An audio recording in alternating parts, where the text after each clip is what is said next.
बाड़मेर की ऑनलाइन कक्षाओं में आप सभी का अभिनंदन, स्वागत। गत सप्ताह अध्ययन के अंतर्गत हमने स्त्री शिक्षा के संबंध में महावीर प्रसाद द्विवेदी जी की एक निबंध संग्रह महिला मोह, उसके कुछ तर्क और उनके आधार पर किए गए तर्कों का खंडन हमने पढ़ा था, उसका अध्ययन किया था। वर्तमान समय की जो शताब्दी है वो 21वीं शताब्दी चल रही है।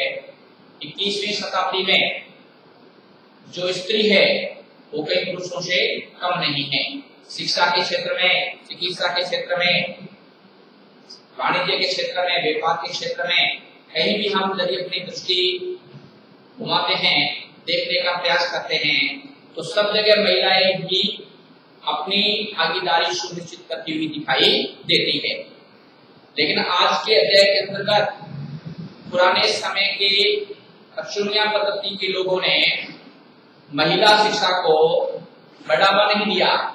उसका मूल कारण था कि यदि हम स्त्री को पढ़ा लेंगे तो हमारा अनर्थ हो जाएगा।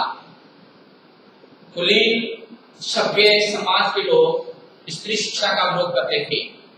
उनके स्त्री शिक्षा का विरोध करने के पीछे भी कुछ न कुछ हेतु रहे होंगे। लेकिन महावीर प्रसाद द्विवेदी जी कहते हैं कि ऐसा नहीं था। पुराने समय की जो स्त्रियां थी, जिसमें गार्गी, मैत्री, ऐसे हमने नाम सुन करके रखे हैं, वह एक सभ्य समाज की औरतें थी और उन्होंने समाज को आगे बढ़ाने का, तरफ संगतवाद करने का सभी प्रकार का काम उन्होंने किया है। आज हम उस अध्याय के अंतर्गत कौन सी महिलाएं थी जिन्होंने शिक्षा को बढ़ावा दिया, शिक्षा के क्षेत्र में आगे बढ़े और उन्होंने किस पद्धति को अपनाया और किन किन तर्कों को लेकर अपने तर्क और वितर्क किए, उसका हम आज अध्ययन करने वाले हैं। बड़े शोक की बात है, बड़े दुख की बात है, आजकल ऐसे लोग भी विद्यमान हैं जो स्त्रियों को पढ़ाना उनके और दर्शन के नाश का कारण समझते हैं। लेखक कह रहे हैं कि आज भी समाज में कुछ ऐसे लोग होंगे जो ये चाहते हैं कि स्त्री शिक्षा एक बहुत बड़ा घोर अन्याय है, स्त्रियों को पढ़ाना नहीं चाहिए, क्योंकि स्त्रियों को पढ़ाने का मतलब होता है घर के सुख शांति को छीन लेना। ऐसा लोग आज भी समझते हैं। ऐसे कौन समझते हैं? जो सुशिक्षित लोग, ऐसे लोग जिन्होंने बड़े बड़े स्कूलों, कॉलेजों में शिक्षा पाई है, जो धर्म, शास्त्र और संस्कृत के ग्रंथ, साहित्य में परिचय रखते हैं। यानी लोग कौन से हैं जो इनका खंडन करते हैं? लोग वो हैं जिन्होंने शिक्षा के क्षेत्र में बहुत बड़ी उपाधियां हासिल करके रखी है, बड़े बड़े कॉलेज में पढ़े हैं, बड़े बड़े विद्यालयों में अध्ययन किया है और जिन्होंने उच्च स्तर की शिक्षा प्राप्त की है, ऐसे लोग भी उनका खंडन करते हैं। धर्म, शास्त्र और संस्कृत के जो ग्रंथ है, उन ग्रंथों में रुचि रखने वाले जो लोग हैं, वो शिक्षा के क्षेत्र में, स्त्री शिक्षा के क्षेत्र में उनका खंडन करते हैं। जिनका पैसा क्या है? कुशिक्षितों को शिक्षित करना, कुमार्गियों को सुमार्गी बनाना और अधार्मिक काम करने वाले को धर्म तत्वों के मार्ग पर चलाना। जो शिक्षा को नहीं समझते हैं उनको शिक्षा का महत्व बताना, अशिक्षित लोग हैं उनको शिक्षित करना, कुमार्गी लोग हैं उनको सुमार्गी बनाना और जो धार्मिक काम करना नहीं जानते हैं, अधार्मिक है, उनको धर्म के मार्ग पर ले जाना। अब वो अपनी कुछ दलीलें दे रहे हैं, तर्क दे रहे हैं। मैंने कुछ शब्द लिखे, कठिन शब्द लिखे हैं। सभ्य लोग, अनर्थानी विघटना करने वाले, अपढ़ यानी अनपढ़, दलील यानी अपनी बात को रखने वाले, अपने तर्क को रखने वाले। अब देखिए कुछ शब्द आए हैं, कुमार्गी, सुमार्गी, सुशिक्षित, कुशिक्षित और धार्मिक और अधार्मिक। और मैंने इसका सब्जेक्ट को भी लिख के रखा है, परिणाम, दुष्परिणाम। ये सारे एक दूसरे के क्या है? विलोम शब्द है। उनका पहला तर्क है, पुराने संस्कृत कवियों ने नाटकों में कुलीन स्त्रियों को कपट की भाषा में बात कराई है। इससे प्रमाणित होता है कि देश में स्त्रियां पढ़ने वालों की संख्या न के बराबर थी, लेकिन इतिहास, पुराण आदि में पढ़ने की नियमित प्रणाली जरूर लिखी हुई मिलती है। आप देखिए उन्होंने पहला तर्क दिया है कि जो पढ़े लिखे लोग थे, अच्छे लोग थे, उन्होंने स्त्रियों को लाकर के शिक्षा के संबंध में अच्छे तरह नहीं दे करके दूसरे प्रकार की तरह दिलवा करके उन्होंने लिखने का प्रयास किया। लेकिन पुराणों में हमारे ग्रंथों में इस प्रकार का कहीं उल्लेख नहीं मिलता है। यानी ये बात तय हो गई कि अच्छे पढ़े लिखे लोगों ने ही महिलाओं को बुला करके और अपने द्वारा रची गई भाषा के आधार पर उनसे उनकी तरफ दिलवाई। दूसरा वो कहते हैं स्त्रियों को पढ़ाने से अनर्थ होता है, यानी सब कुछ बिगाड़ा हो जाएगा। शकुंतला कम पढ़ी लिखी थी, गौरव की भाषा में मुश्किल से एक छोटा सा श्लोक लिख सकती थी, इस पर भी उसकी इस इतनी कम शिक्षा ने अनर्थ कर डाला। अब वो कहते हैं, आपने सबने कहानी सुन के रखी हुई शकुंतला और दुष्यंत के प्रेम के संबंध की कहानी। वो कहते हैं कि शकुंतला बहुत कम पढ़ी लिखी थी और उन्होंने एक श्लोक लिखा और उस श्लोक के आधार पर उन्होंने क्या कर दिया, बहुत बड़ा अनर्थ कर दिया, यानी बहुत बड़े काम को उसने बिगाड़ दिया। अब वो कहते हैं कम पढ़ी लिखी होने के कारण उन्होंने अपने तर्कों के आधार पर शिक्षा का क्या कर दिया, सत्यानाश कर दिया, अपने परिवार का सत्यानाश कर दिया। लेकिन ये तरक्की ठीक नहीं है। क्यों? क्योंकि दुष्यंत कहते हैं यह जो हमारा बिगाड़ा हुआ, जो हमारी अशिक्षा का प्रभाव चला, ये शकुंतला के कम पढ़े लिखे होने का भी कारण था। जिस भाषा में शकुंतला ने श्लोक रचा था वो अनपढ़ों की भाषा थी, यानी वो अनपढ़ों की भाषा थी। हम कहते हैं कि अपने आधार पर जो भाषाएं चलती है, यानी स्थानीय स्तर पर जो भाषाएं चलती है, उन शब्दों के जो अर्थ होते हैं वह हमारी स्थानीय भाषा में कुछ अलग होते हैं और कुछ लोग उनकी भाषाओं के अर्थों को अलग प्रकार से लेते हैं। इसलिए संस्कृत में जो कुछ श्लोक रचे गए थे वह शकुंतला के द्वारा अनपढ़ों की भाषा को प्रमाणित करता है। दूसरा कहते हैं कि अनपढ़ों की द्वारों की भाषा होने के कारण स्त्रियों को बर्बाद करना है, यानी अच्छी भाषा नहीं होने के कारण यदि कोई स्त्री पढ़ती है तो उसको बर्बादी की ओर ले जाती है। इस तरह की दलीलें सर्वाधिक प्रभावशाली उत्तर अपेक्षा ही है, तथापि हम दो चार बातें लिख ही देते हैं। अब उन्होंने कुछ दलीलें दी है, उन दलीलों के आधार पर महावीर प्रसाद द्विवेदी जी अपनी कुछ दलीलें अपने कुछ तर्क दे रहे हैं। नाटकों में स्त्रियों का प्राकट होना उनकी अनपढ़ होने का प्रमाण नहीं है।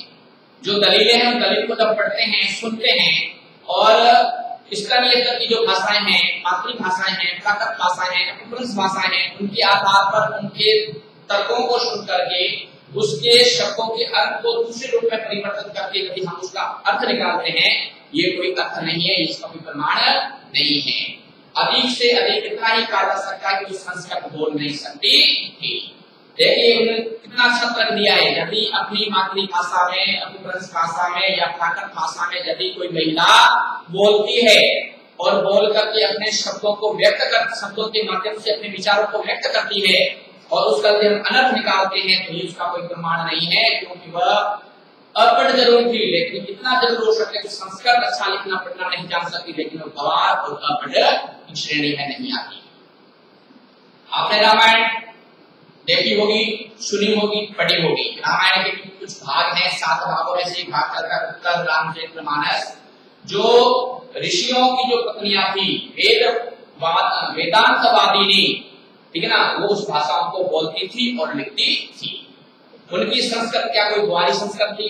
यानी उत्तर रामचरितमानस में जो ऋषियों की पत्नियां थी वेदांतवादी थी, जो वेदों पर चर्चा करने वाली थी, उन स्त्रियों ने भी उस लिखने का प्रयास किया है, लेकिन उसका हम यह उत्तर नहीं निकाल सकते, उसका हम यह सारांश नहीं निकाल सकते कि वह संस्कृत नहीं जानती थी, वह अनपढ़ थी या वो गंवार थी। आपने कालिदास जी का एक नाटक है भवभूति, उसके बारे में भी अध्ययन किया होगा, ठीक है ना। तो उस अध्ययन के बारे में ऐसा बताया जाता है कि जिस जमाने के हैं वो, उस जमाने के शिक्षितों का समस्त समुदाय संस्कृत ही बोलता था। यानी कालिदास जी का जो नाटक है भवभूति, उसको यदि हम देखते हैं तो हमें ऐसा महसूस होता है कि उस समय की समस्त स्त्रियां जो थी उस संस्कृत भाषा का बोलने का अभ्यास करती थी और अच्छी तरह से वो बोलती थी, पढ़ती थी और उसके समझने का प्रयास भी करती थी। लेकिन इतना कुछ होने के बावजूद भी हम क्या करते हैं, इसका क्या सबूत है कि उस जमाने की बोलचाल की भाषा प्राकृत न थी? सबूत तो प्राकृत के चलन से ही मिलते हैं। प्राकृत यदि उस समय की प्रचलित भाषा न होती तो वो पश्चिमों के हजारों ग्रंथ उस भाषा में लिखे जाते। अब तर्क इस बात का देना है आपको कि यदि अनपढ़ों की भाषा थी, गंवारों की भाषा थी, तो आज से कई वर्ष पहले जितने भी प्रकार के जो ग्रंथ लिखे गए हैं वो पाली भाषा में, प्राकृत भाषा में, अपभ्रंश भाषा में ये सब लिखे गए हैं। आपने बौद्ध और जैनों के कई प्रकार के ग्रंथ देखे होंगे, ठीक है ना। वो सारे के सारे जो ग्रंथ है वो प्राकृत भाषा में लिखे गए हैं, ठीक है ना। बौद्ध धर्म की त्रिपिटक की जो रचना है जो की गई है वो प्राकृत भाषा में की गई है। लेकिन इतने बड़े ग्रंथों की रचना जब प्राकृत भाषा में की गई है, इसका ये अर्थ निकलता है कि यह जो भाषा है यह अपढ़ों की भाषा और ग्वारों की भाषा नहीं है। संस्कृत बोलना ही उस समय सभ्य भाषा की श्रेणी में आता है, ऐसा नहीं माना जा सकता। अभी वो कहते हैं बौद्धों के त्रिपिटक ग्रंथ की रचना प्राकृत में किए जाने का एकमात्र यही कारण रहा होगा कि उस जमाने में प्राकृत की सर्वसाधारण की भाषा रही हो, यानी सभी प्रकार के लोग संस्कृत को अच्छी तरह से बोलना, पढ़ना और लिखना जानते थे। अतएव बोलना, लिखना अपढ़ और शिक्षित होने का चिन्ह नहीं है, यानी प्राकृत भाषा अच्छी तरह से बोलना, अच्छी तरह से लिखना, समझना और दूसरों को समझाना, यदि इस प्रकार से इसका उपयोग किया गया, इसका मतलब होता है कि वह कहीं भी अपढ़ों की और ग्वारों की भाषा की श्रेणी के अंतर्गत नहीं आती है, और अपढ़ों की भाषा की श्रेणी में नहीं आती। जिन पंडितों ने गाथा सप्तशती, सेतुबंध और कुमारपाल चरित्र, जो ये ग्रंथ है, 3 प्रकार के ग्रंथ नाम लिखे हैं, सप्तशती, दूसरा है कुमारपाल, ये जितने भी प्रकार के ग्रंथ है ये सारे ग्रंथ जो है ये सब प्राकृत भाषा में लिखे गए हैं। उस समय लिखी गई प्राकृत भाषा की जो ग्रंथ है उनको अपढ़ों की भाषा की श्रेणी में नहीं रख सकते। इसी प्रकार से कहा जाए तो हिंदी से भी प्रसिद्ध अखबार का संपादक इस जमाने में अपढ़ोवाद कहा जा सकता है, क्योंकि वह अपने जमाने की प्रचलित भाषा में अखबार लिखता है। लेकिन उस समय हिंदी में सभी प्रकार के अखबार नहीं निकलती थी, पत्र पत्रिका हिंदी भाषा में नहीं निकलती थी, और जो पत्र पत्रिका निकलती थी कौन सी भाषा में निकलती थी? सोरसैनी, मागधी और महाराष्ट्री पाली, इन भाषाओं में निकलती थी। इन भाषा में जो अखबारें निकलती थी, इसका मतलब तय हो गया कि उस समय भी ये अपढ़ों की भाषा में नहीं आता, हाँ एक सभ्य और खुली श्रेणी में आता था। प्राकृत भाषा को पढ़ करके उस जमाने के लोग उस तरह के सभ्य और शिक्षित होते थे जिस तरह हिंदी, बांग्ला, मराठी आदि भाषाएं पढ़ने का इस जमाने के लोग हो सकते हैं। फिर प्राकृत भाषा बोलना, अपढ़ों का सबूत होना, यह बात तर्कसंगत नहीं मानी जा सकती है। जिस समय आचार्यों ने नाट्य संबंधी नियम बनाए थे, उस समय सर्वसाधारण जो भाषा थी वो संस्कृत भाषा नहीं थी।